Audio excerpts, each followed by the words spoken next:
नमस्कार, मैं शालिनी शुक्ला हाजिर हूँ आपके लिए आईपीएल की धमाकेदार अपडेट के साथ। तो स्वागत है आप सभी का भारत अपडेट के खास कार्यक्रम आईपीएल की लाइमलाइट में।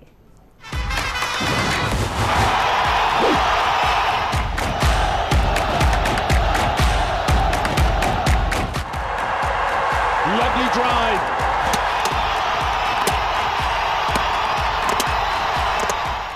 हैदराबाद के मैदान में चेन्नई को कल हार का सामना करना पड़ा। इसी के साथ चेन्नई की लगातार ये दूसरी हार है। तो चलिए जानते हैं कि आखिर क्या कारण रहे चेन्नई की हार के और कैसे हैदराबाद बनी जीत की सिकंदर। देखिए रिपोर्ट। दिल्ली कैपिटल के बाद सनराइजर्स हैदराबाद के खिलाफ भी चेन्नई सुपर किंग्स को हार झेलनी पड़ी। शुक्रवार को हैदराबाद के राजीव गांधी इंटरनेशनल स्टेडियम में चेन्नई सुपर किंग्स की टीम हैदराबाद के खिलाफ जीत दर्ज करने में नाकाम रही। चेन्नई सुपर किंग्स को इस मुकाबले में 6 विकेट से हार का सामना करना पड़ा। हैदराबाद को मिली जीत, चेन्नई को मिली निराशा। चेन्नई ने पहले बल्लेबाजी करते हुए 5 विकेट पर 165 रन बनाए थे। जवाब में हैदराबाद ने 16 गेंदें शेष रहते 4 विकेट खोकर लक्ष्य प्राप्त कर लिया। हैदराबाद के लिए एडन मार्करम ने मैच विनिंग पारी खेली। इसके अलावा अभिषेक शर्मा के बल्ले से भी टीम के लिए उपयोगी रन निकले। हैदराबाद के बल्लेबाजों ने चेन्नई की कमजोर गेंदबाजी का भरपूर फायदा उठाया। इससे पहले शिवम दुबे के 30 गेंदों पर 35 रन और ऑलराउंडर रविंद्र जडेजा के 23 गेंदों पर नवाज 31 रन की पारी की बदौलत चेन्नई सुपर किंग्स ने 20 ओवर में 165 रन बनाए थे। लेकिन हैदराबाद की इस पिच पर जीत के लिए यह लक्ष्य काफी नहीं था। कप्तान ऋतुराज गायकवाड़ और सचिन रविंद्र का फॉर्म में नहीं होना चेन्नई के लिए परेशानी को बढ़ाने का काम कर रही है। चेन्नई की हार से सोशल मीडिया पर भड़के फैंस। चेन्नई सुपर किंग्स की इस हार के बाद फैंस लगातार सोशल मीडिया पर खिलाड़ियों को लेकर अपना गुस्सा जाहिर कर रहे हैं। दरअसल सुपर किंग्स ने शुरुआत अच्छी की थी। इसके बाद तेज गति से रन भी बनाए जा रहे थे, लेकिन शिवम दुबे के आउट होने के बाद ही चेन्नई सुपर किंग्स के रन रेट में काफी गिरावट आ गई। न्यूजीलैंड के ऑलराउंडर खिलाड़ी डेरिल मिचेल हैदराबाद की पिच पर अपना कमाल दिखाने में नाकाम रहे। उन्होंने बेहद स्लो पारी खेली, जिसकी वजह से सुपर किंग्स बड़ा स्कोर नहीं खड़ा कर सकी।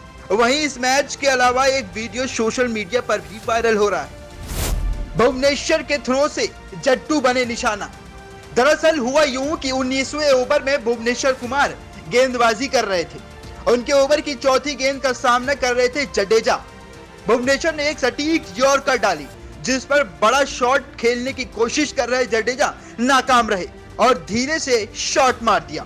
बस फिर क्या था, भुवनेश्वर ने तुरंत गेंद को लपक लिया और जडेजा को रन आउट करने के लिए स्टंप को निशाना बनाया और जोर से गेंद फेंकी। खुद को आउट होने से बचाने की कोशिश में जडेजा वापस लौटने लगे, लेकिन वो गेंद की लाइन में आ गए। बस फिर क्या था, बॉल सीधे उनकी कमर में जाकर लगी, जिसके बाद मैदान में रविंद्र जडेजा काफी दर्द में दिखी। हालांकि राहत की बात यह है कि बड़ा हादसा नहीं हुआ और जडेजा को किसी तरह की चोट नहीं लगी। मैदान में हुई धोनी की एंट्री, लगे माही माही के नारे। महेंद्र सिंह धोनी की दीवानगी इस आईपीएल सीजन में फैंस के सिर पर चढ़कर बोल रही है। 42 साल के धोनी जहां जा रहे हैं, फैंस उनका पलके बिछाकर स्वागत कर रहे हैं। बता दें कि 5 अप्रैल को हैदराबाद में हुए मुकाबले में सनराइजर्स हैदराबाद ने चेन्नई सुपर किंग्स को तो हरा दिया, पर धोनी के लिए इस मैच के शुरू होने से पहले ही अलग लेवल की फैन फॉलोइंग देखने को मिली, जहां थाला के फैंस ने स्टेडियम में घुसने के लिए बैरिकेड्स तोड़ दिए। हालांकि बाद में पुलिस ने किसी तरह स्थिति को नियंत्रण में लिया। वहीं इस मैच में धोनी एक बार फिर अंत में उतरे और महज 1 रन बनाया, लेकिन जब उनकी एंट्री स्टेडियम में हुई तो शोर देखने लायक था और हर तरफ माही माही की आवाज से पूरा स्टेडियम झूम उठा। Bureau report, Bharat update. तो चलिए वही चलते हैं अब ऋषभ के पास, अपने स्पोर्ट्स जर्नलिस्ट के पास। तो ऋषभ, कल धोनी की टीम लगातार दूसरा मैच हारी और देखा जाए तो मार्करम और अभिषेक के दम पर ही हैदराबाद कल ये मैच जीती है। तो क्या कहेंगे इस पर आप? के मैच की बात की जाए तो कल का मैच सबसे पहले वही बात है, लास्ट के मैच की देखा जाए कि चेन्नई की बैटिंग ऑर्डर की, तो चेन्नई का बैटिंग ऑर्डर कल भी फ्लॉप दिखा। कल वही पारी की उम्मीद ऋतुराज गायकवाड़ से थी, वो भी नहीं चले, डेरेन मिचेल भी नहीं चले। और वहीं अगर बात की जाए रचिन रविंद्र, जो शुरू के मैच के इनके स्टार थे, वो भी अब कम रंग में दिखाई दे रहे हैं। तो अगर चेन्नई के बैटिंग ऑर्डर की बात की जाए तो चेन्नई के बैटिंग ऑर्डर के फ्लॉप होने से चेन्नई का ये स्कोर रहा, क्योंकि वही पिच पे वही हैदराबाद ने वही स्कोर चेस के लिए 18 ओवर में। तो अगर पिच की बात की जाए तो पिच दोनों टीमों के लिए सेम थी, बट अगर बैटिंग की बात की जाए तो बैटिंग ऑर्डर बहुत ही फ्लॉप दिखा, क्योंकि जिस स्ट्राइक रेट से बल्लेबाजी करनी चाहिए थी चेन्नई के बल्लेबाजों को वो नहीं दिखे। क्योंकि ऋषभ, कल के मैच में कहीं ना कहीं मुस्तफिजुर रहमान की कमी रही और कहीं ना कहीं ऐसा भी कहा जा सकता है ये एक हार का रीजन रहा। हार का रीज़न देखिए, हार आप जब तक अपने बॉलरों को आप इतने स्कोर देंगे नहीं तो वो भी कहाँ से डिफेंड करेंगे। अगर बात की जाए अजिंक्य रहाणे की तो 30 गेंदों के स्ट्राइक रेट, अगर आप 100 के स्ट्राइक रेट से खेल रहे हैं, रविंद्र जडेजा 100 के स्ट्राइक रेट से खेल रहे थे, ये 20 क्रिकेट है। यहाँ आप 100 के स्ट्राइक रेट से खेल के एक बड़े स्कोर तक नहीं जा सकते। कल वही बात कीजिए शिवम दुबे की, एकमात्र ऐसे खिलाड़ी थे जिन्होंने स्कोर को खींचा। और बाद में धोनी की बात की जाए तो धोनी को भी अपने ऊपर थोड़ा विश्वास दिखाना चाहिए, ऊपर आना चाहिए, क्योंकि रविंद्र जडेजा के लास्ट में जो लास्ट के 5 ओवर में चेन्नई ने 38 रन बनाए हैं और शुरू के 7 ओवर में सिर्फ 50 रन। तो ये एक बेहतर पावर का उपयोग करना नहीं हुआ एक हिसाब से देखा जाए अगर। अच्छा, कल के मैच में धोनी आखिर में आए लेकिन कुछ खास कमाल तो नहीं किया, क्योंकि फैंस को बहुत ज़्यादा उम्मीद थी। लेकिन फिर भी सोशल मीडिया पर एक वीडियो बहुत ज़्यादा वायरल हो रहा था जब उनकी एंट्री हुई और बहुत ज़्यादा लोग माही माही चिल्ला रहे थे। पूरे स्टेडियम में पूरे जोरों शोरों से एक शोर दिखाई पड़ रहा था। तो क्या लगता है कि माही की फैन फॉलोइंग अभी भी है, चाहे वो अच्छा खेले चाहे ना खेले? देखिए, एक हिसाब से सभी क्रिकेट एक्सपर्ट बोल रहे हैं कि ये लास्ट IPL हो सकता है धोनी का, तो ज़्यादातर मैदान में लोग धोनी को देखना चाहिए। कल कैमरामैन के लिए सबसे ज़्यादा उम्मीद थी, क्योंकि कैमरामैन से ये हो सके, क्योंकि जो काव्या मेनन हैं जो हैदराबाद के ऑनर हैं और धोनी, कल 2 लोग ऐसे थे जिन्होंने कैमरामैन कंफ्यूज थे कि किसे कवर किया, क्योंकि हैदराबाद का जब मैच होता है तो ज़्यादातर निगाहें काव्या मेनन पे रहती हैं।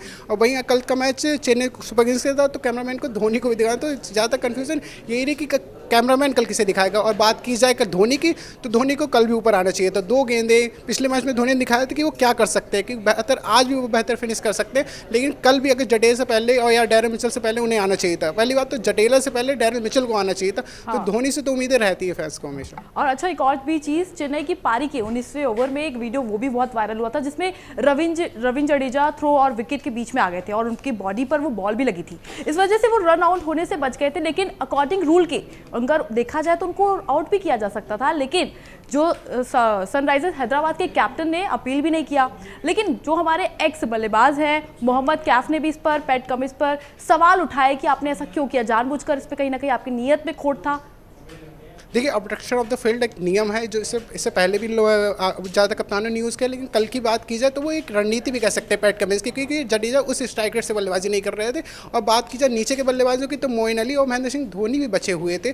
तो एक उनकी रणनीति कह जाए या कुछ भी कह जाए, लेकिन कल का जो भी था उस पर अगर अपील करते तो विकेट उन्हें मिल सकता था। अच्छा, क्या लगता है कि जिस तरीके से CSK दोबारा से एक बार फिर से हार चुकी है, तो क्या CSK के लिए एक बहुत बड़ी सबक थी ये? देखिए, हार का सबक तो बता से, क्योंकि लास्ट मैच भी वो 20 रन से हारे थे, क्योंकि 5-6 गेंदों का ही फर्क था जो उनके बल्लेबाज, जैसे लास्ट मैच में भी रविंद्र जडेजा ने धीमी बल्लेबाजी की, अगर वो भी अगर अच्छे से बल्लेबाजी करते तो मैच जीत सकते थे। लेकिन धोनी को सबसे ज़्यादा धोनी से ज़्यादा तो सबसे पहले ऋतुराज गायकवाड़ को सोचना चाहिए, क्योंकि उनकी कप्तानी पर अभी सवाल उठ रहे हैं। और उन्होंने 4 मैचों में सिर्फ 88 रन बनाए, क्योंकि वो भी एक टॉप ऑर्डर बल्लेबाज है जिनका इंडिया टीम में सिलेक्शन होना लाजमी सा है। तो उनको भी सोचना चाहिए, क्योंकि T20 वर्ल्ड कप आ रहा है, तो उनको भी बने रहिएगा हमारे साथ। वही बढ़ते आगे, IPL में शनिवार यानी आज रॉयल चैलेंजर्स बेंगलोर का सामना राजस्थान रॉयल्स से होगा। दोनों टीमों में दमदार खिलाड़ी हैं, तो चलिए जानते हैं कि संजू सैमसन और फाफ डू प्लेसिस की इस मैच को लेकर क्या रह सकती है रणनीति। अभी कौन कौन कितना आगे है, चलिए देखते हैं रिपोर्ट।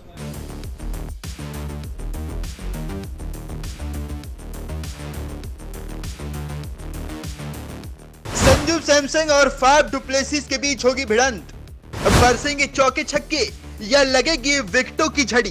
कोहली करेंगे कमाल या संजू मचाएंगे धमाल। IPL में आज का मुकाबला राजस्थान रॉयल्स और रॉयल चैलेंजर्स बेंगलुरु के बीच होगा। यहाँ अगर हम RCB की बात करें तो इनके पास शीर्ष क्रम में कप्तान Faf du Plessis, Glenn Maxwell, Cameron Green और रजत पाटीदार जैसे शानदार आक्रामक बल्लेबाज हैं। लेकिन कोई भी एक इकाई के रूप में अच्छा प्रदर्शन नहीं कर सका। स्टार बल्लेबाज विराट कोहली 2 अर्धशतक समेत 203 रन बनाकर ऑरेंज कैप हासिल कर चुके हैं, लेकिन उन्हें दूसरे छोर से सहयोग नहीं मिला। पाटीदार ने लखनऊ सुपर जायंट्स के खिलाफ 29 रन बनाए, लेकिन उनसे इससे बेहतर प्रदर्शन की उम्मीद है। दूसरी ओर रॉयल्स के बल्लेबाज यशस्वी जायसवाल अच्छा फॉर्म लेकर आईपीएल में आए थे, लेकिन 3 मैचों में 39 रन ही बना सके हैं। वहीं जोस बटलर की भी यही कहानी है। इंग्लैंड के T20 कप्तान ने 3 मैचों में 35 रन ही बनाए और उनका स्ट्राइक रेट 45 का रहा। रॉयल्स की बल्लेबाजी की धुरी कप्तान संजू सैमसन और रियान पराग रहे हैं। दोनों को दूसरे बल्लेबाजों से भी सहयोग की जरूरत होगी। राजस्थान की गेंदबाजी से कैसे पार पाएगी विराट सेना? गेंदबाजी में राजस्थान का पलड़ा भारी है, जिसके पास तेज गेंदबाज ट्रेंट बोल्ट और नांद्रे बर्गर के अलावा अनुभवी लेग स्पिनर यजुवेंद्र चहल हैं। ये तीनों मिलकर 16 विकेट ले चुके हैं। अनुभवी रविचंद्रन अश्विन ने हालांकि 3 मैचों में एक ही विकेट लिया है।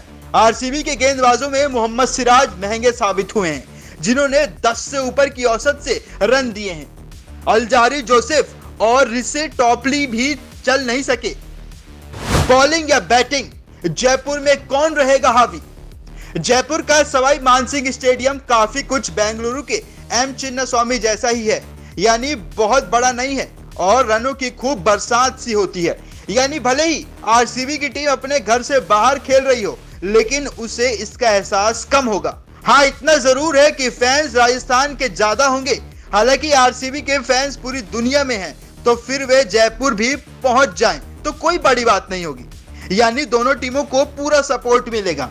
अभी तक आईपीएल के कुल 54 मैच यहां हुए हैं। इसमें से 34 मैच पहले बल्लेबाजी करने वाली टीम ने जीते हैं और 20 में चेस करने वाली टीम विजयी रही। इससे तो लगता है कि जो टीम टॉस जीतेगी वो पहले बल्लेबाजी करेगी, लेकिन मैच के वक्त क्या कुछ होता है ये तो देखना होगा। जयपुर का सवाई मानसिंह स्टेडियम बल्लेबाजी के लिए अनुकूल पिच ऑफर करता है। T20 क्रिकेट में यहाँ बैटर्स का बोलबाला होता है।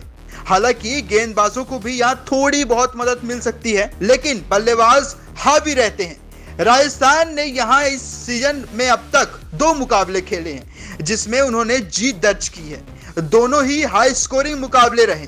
ऐसे में आज भी बेंगलुरु और राजस्थान के बीच हाई स्कोरिंग मैच देखने को मिल सकता है। तो चलिए भाई, ये तो बात हो गई दोनों टीमों के आंकड़ों की, और जहां ये मैच होना है उस पिच की भी हमने बात कर ली। अब जरा नजर डाल लेते हैं इन दोनों टीमों की प्लेइंग 11 पर।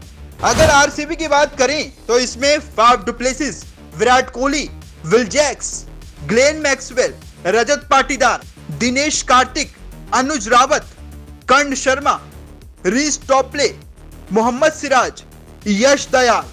वहीं अगर राजस्थान रॉयल्स की बात करें तो Yashasvi Jaiswal, Jos Buttler, Sanju Samson, Riyan Parag, Dhruv Jurel, Shimron Hetmyer, Ravichandran Ashwin, Trent Boult, Avesh Khan, Nandre Burger, Yuzvendra Chahal. दोनों टीमों में एक से बढ़कर एक खिलाड़ी है, लेकिन ये तो शाम में ही पता चलेगा जब 7:30 बजे ये मुकाबला शुरू होगा कि कौन किस पर भारी पड़ेगा और कौन होगा आज की जीत का सिकंदर। ये रिपोर्ट भारत अपडेट। तो चलिए, अब देखने वाली बात ये होगी कि कौन आज के मैच में धमाल करेगा, रॉयल चैलेंजर्स बेंगलुरु या फिर राजस्थान रॉयल्स। ये तो देखने वाली बात होगी। फिलहाल के लिए देखते रहिए भारत अपडेट का खास कार्यक्रम आईपीएल की लाइमलाइट।